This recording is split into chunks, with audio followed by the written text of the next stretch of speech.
Hey everybody, Nick Espinoza, your chief security fanatic here. And it is not Sunday, but we are doing breaches of the week.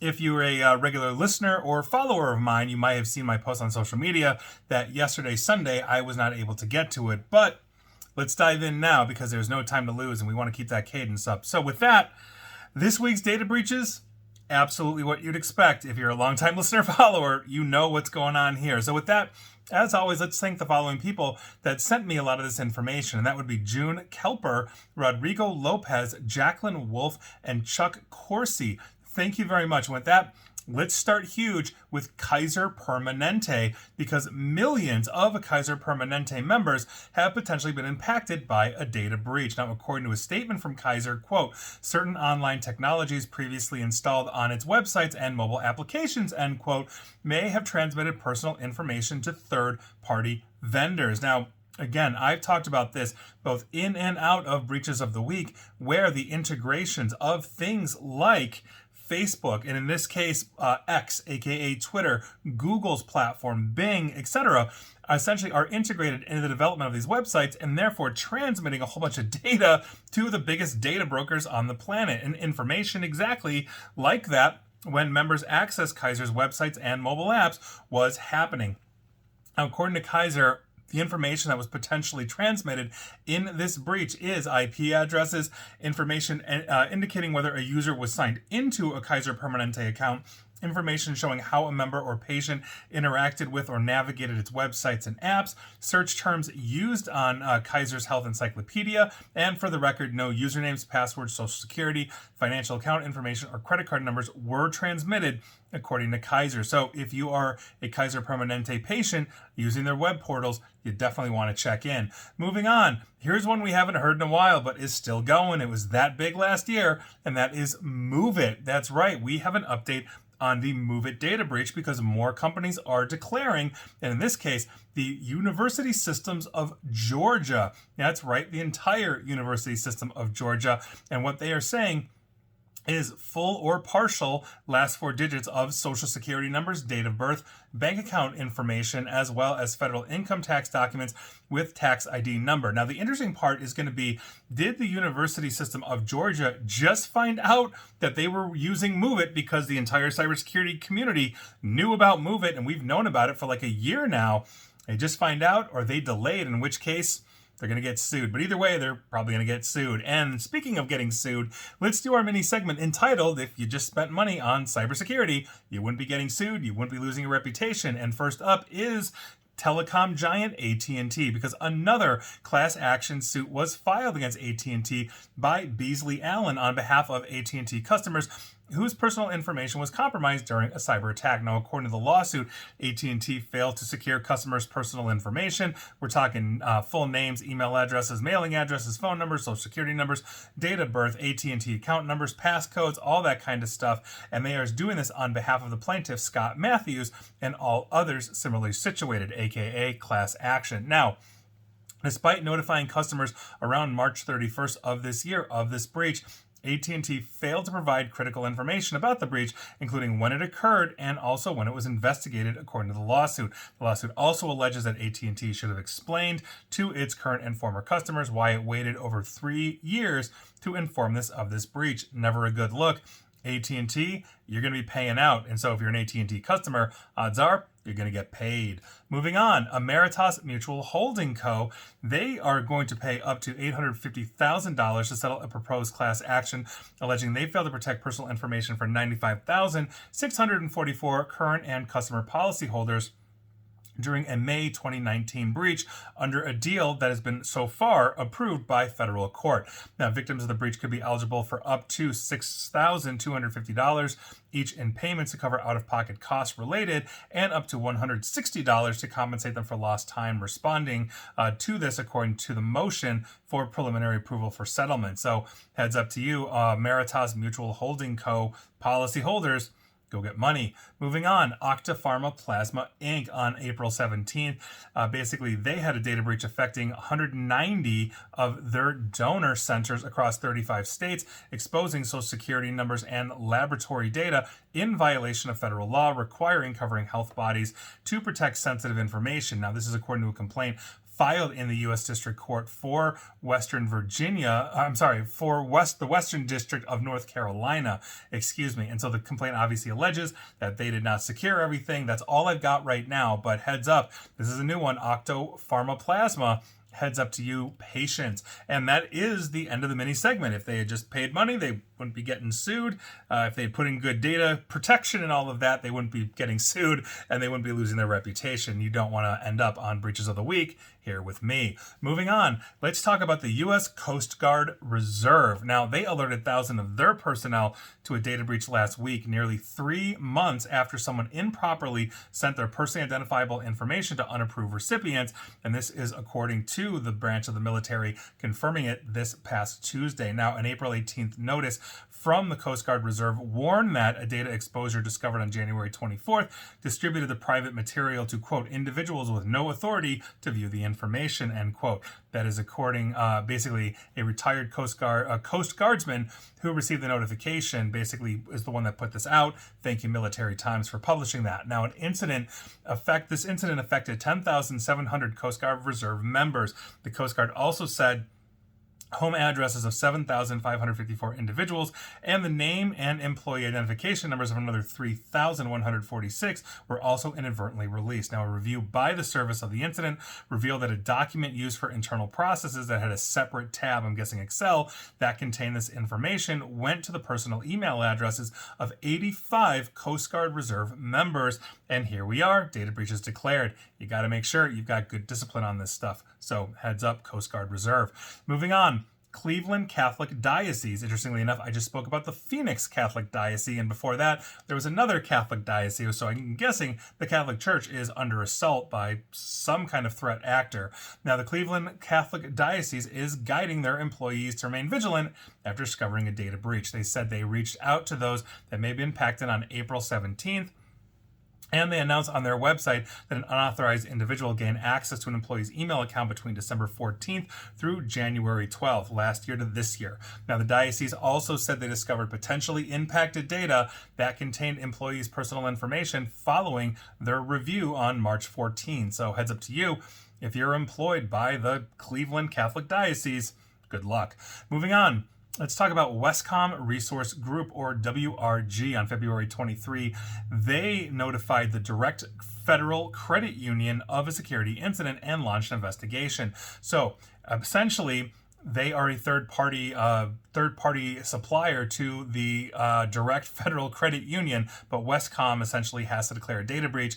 And if you are a Direct Federal Credit Union, why can't I say that, member, your name, account number, and social security number may have been compromised. We do not know how many members were affected, so heads up, and I'll try it again. Direct Federal Credit Union members. There you go. So, moving on, let's talk about Reliable Networks of Maine, because they detected suspicious activity within their network, and as a result, essentially one entity, or specifically one entity but two separate subsidiaries, have had to declare, and there should be more. So the first one is Barry Dunn, McNeil and Parker, just known as Barry Dunn, LLC in general, and their subsidiary Barry Dunn's Health Analytics Practice Group. So there you go. If you use Reliable Networks or Barry Dunn for anything, you're definitely going to want to check in, but I'm going to be watching that one. I think there's going to be more. Moving on, this one is a mess. We're talking about the District of Columbia's Department of Insurance, Securities, and Banking, or DISB, and also Tyler Technologies, but there's more caught up in this. Now, here's what's going on. Lockbit, the ransomware group, has claimed to be in possession of 800 gigabytes of data pertaining to the DISB, the U.S. Security Exchange Commission, or SEC, Delaware banking institutions, and other financial entities, and they're threatening to release all of this unless DISB pays a ransom. In other words, all of those groups basically are under the DISB umbrella, giving them information, and here we are.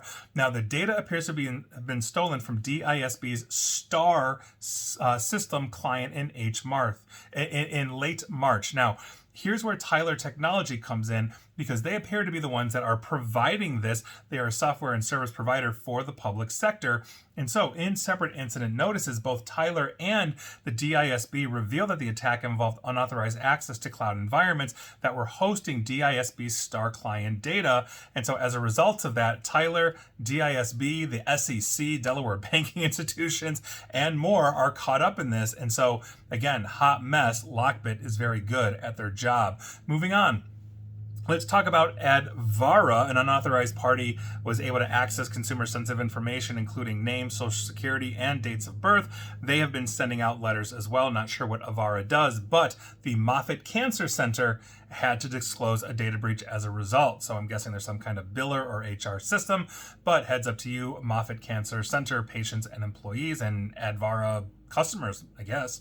Moving on, let's head on over to California and talk about the Glendale Unified School District, because the IRS, interestingly enough, the Tax Revenue Service here in the United States, recently notified teachers, nurses, counselors, and other faculty members at Glendale Unified that they could not file their taxes this year because they already had, or at least somebody using their information did. Very common scheme. Now, the attackers locked district employees out of their own system and demanded an undisclosed ransom for the safe return of their data, according to a spokesperson for the district. Data included employee and student names, dates of birth, social security, driver's license, and financial account information.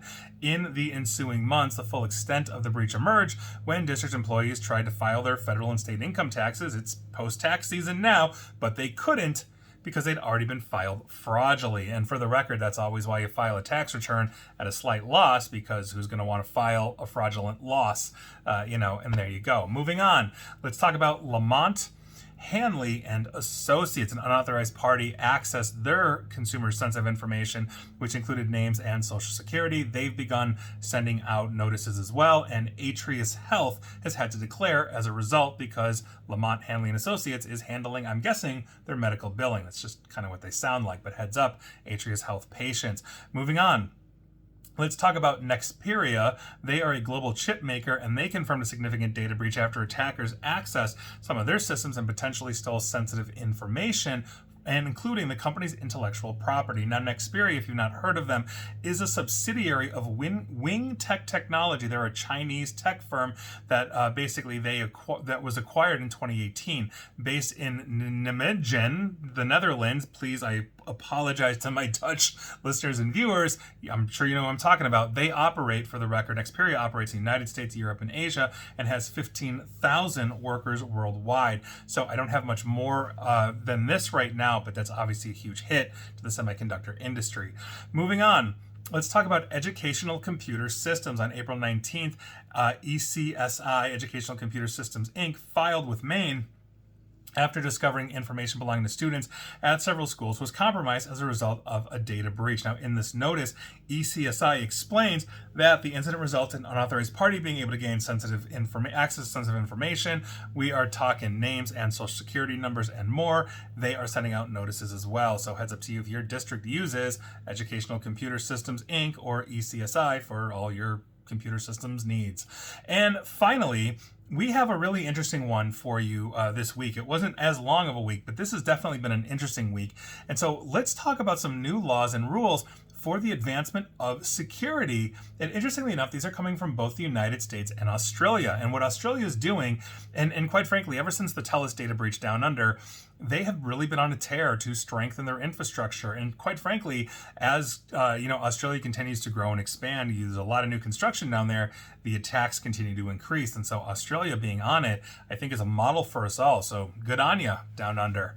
So here's what the Aussies did. In a landmark decision that underscores the evolving landscape of cybersecurity law in Australia, the Supreme Court of New South Wales judgment on this case, known as HWL Ebsworth Lawyers v. Persons Unknown, established that Australian courts now may order injunctive relief to restrain unknown attackers from dealing in stolen data. Now you're thinking, how on earth are you going to stop an attacker you don't even know from releasing all of this? But here are the key points from this law, and I think it's a good step, even though, again, there is that wild card. So first things first, It's an Australian first. The Supreme Court of New South Wales has granted injunctive relief to restrain unknown hackers from using stolen data. Now, that's the core of it, but injunctive relief, also known as an injunction, is essentially a legal remedy that may be sought from the courts to require a defendant to stop doing something or require them to do something instead. So in this case, you're essentially saying, hey, hackers, stop it. Now you're thinking that's absolutely ridiculous, and I will get to that in a second.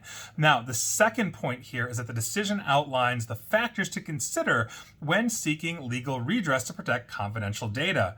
In other words, as you're laying out and you are understanding what you've got, in this case for Australia, maybe it's personally identifiable information, health information, whatever they consider sensitive, now you're quantifying that in a way that allows injunctive relief to flow. Now, the final point that I'm going to make on this is the practical effect, because while the practical effect of an injunction against cyber criminals may be limited, in other words, you can't reach into Russia, smack them around and say, don't publish this, obtaining such an injunction may prevent further harms by restraining online platforms and other third parties who have been made aware of the injunction from accessing or further publishing confidential stolen data. So in other words, let's say they decide to post an easy example. They decide to post all the stolen data on Twitter, for example, or Facebook. Now, Facebook, having been notified as a major platform of injunctive relief against the organization that just had a data breach, if, for example, the Facebook allows the attackers to publish this personal information and it's discovered, then Facebook has a liability under Australian law to essentially basically pay damages to the party that is distressed, meaning my data gets breached for my corporation. I seek injunctive relief under the Australian law. That basically says the Australian government is now going to notify the Facebooks, Twitters, any major publishing platform, including, let's say, known entities like breach forums, all that kind of stuff, to say, hey, if you publish it more or allow others to publish it more for you, you're going to be liable under Aussie law. That is a really good step. So while it's not perfect, it really does focus the issues on how these platforms are allowing, let's say, the play ransomware gangs of the world to proliferate. And so it's a really good step by the Australian government. And again, there's holes in it, but this is where we're heading, and I think it's good. So good on you down under. The next one we're coming back to the United States for, because the FTC, or Federal Trade Commission, has actually just recently enabled some things that, quite frankly, I think we've needed for years and years and years. Now, the FTC, here's what's going on. Updated their health data breach notification measures to include more apps and technologies not covered by federal privacy health law. And this is what we're talking about, our health privacy law. Now, the key changes to basically the health breach notification rule that was issued this past Friday include revising the definition of, quote, public health record related entity, end quote, to make it clear that those entities now include anybody that offers products and services online, including mobile apps or vendors of personal health records. This is something that's been excluded. So when you're using, for example, that fertility app, let's say you're tracking your pregnancy, those kinds of things, those aren't covered in breach records. And by virtue of that, it's also been easier for courts, let's say, to order those records because they're not protected health. Meaning, let's say you're in a state that is restrictive for abortion. Now you've got covered entity under federal health. Now that fertility app is covered. And this goes for exercise apps and everything else. But the most glaring example of this politically would be the abortion debate. And I do not care what side you're on, but that's one of the core things that this applies to, as well as protecting our privacy in many other platforms that weren't previously, and apps that weren't previously covered.